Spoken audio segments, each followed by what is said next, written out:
ने देश के तकरीबन हर घर ने, गरीब परिवारों ने, महिलाओं ने जो बचत की थी उसमें से भी सब ने चंदा दी है इस ट्रस्ट को। और एक अभियान भी चलाया गया था चंदा इकट्ठा करने के लिए। घर घर गए, चंदा इकट्ठा किया। ये सबकी आस्था है और इस पर आज चोट पहुंचाई जा रही है। जो सुरजेवाला जी आपको फैक्ट्स इसके बाद सुनाएंगे, इससे स्पष्ट है कि 3 चीज़ें हुई हैं।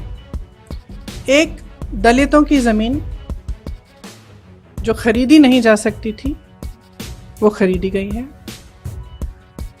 हड़पी गई है। दूसरा कि कुछ ज़मीनें जो कम दाम की थी इस तरह से बेची गई कि ट्रस्ट को बहुत ज़्यादा पैसों के लिए बेची गई। इसका मतलब है कि जो चंदा का पैसा है उसके साथ घोटाला किया गया है, भ्रष्टाचार किया गया है। इसमें एक उदाहरण है जिससे ये बहुत स्पष्ट तरह से सामने आती है ये बात। एक ज़मीन थी जो 2017 में 2 करोड़ की किसी ने खरीदी। उन्होंने 2021 में उस ज़मीन के 10,000 वर्ग मीटर बेचे ट्रस्ट को। वो 8 करोड़ के लिए बेची वो ज़मीन। 10,000 वर्ग मीटर 8 करोड़ के लिए बेची।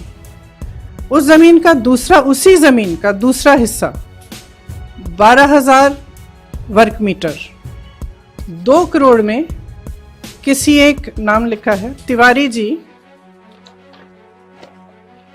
किसी रवि मोहन तिवारी जी को 2 करोड़ में बेची गई।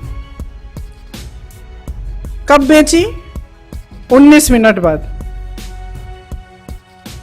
जो रवि मोहन तिवारी जी की सेल डीड है, जिसके जरिए वो खरीद रहे हैं ये ज़मीन, उसमें अनिल मिश्रा जी जो सरसंघचालक हैं आरएसएस के और राम मंदिर ट्रस्ट के ट्रस्टी हैं, वो गवाह हैं।